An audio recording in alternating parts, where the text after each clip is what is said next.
এই রেসপিরা সিরাপটি কফের ক্ষেত্রে খুব ভালো কাজ করে থাকে। যেসব পেশেন্টদের প্রচুর পরিমাণে কফ আছে বুকে, প্রচুর পরিমাণে কাশি হয়, কফ উঠছে না, বুক ঘড়র করছে, শ্বাসকষ্ট এসে যাচ্ছে, সেক্ষেত্রে এই সিরাপটি ইউজ করা হয়ে থাকে।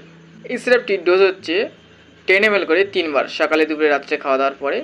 অবশ্যই এটি অ্যাডাল্টদের ডোজ, অল্প বয়সেও এই সিরাপটি ইউজ করা চলে, সেক্ষেত্রে ডোজ ডিফারেন্স হয়। এই সিরাপটির এমআরপি 28 টাকা, খুবই অল্প মূল্যের একটি সিরাপ, যে সিরাপটির কাজ খুবই সুন্দর। এই সিরাপটির সম্বন্ধে যদি বিস্তারিত জানতে চাও অবশ্যই আমার চ্যানেলে ভিজিট করতে পারো, এবং ভিডিওটি যদি ভালো লেগে থাকে অবশ্যই like, comment, share and subscribe. Follow me and support me.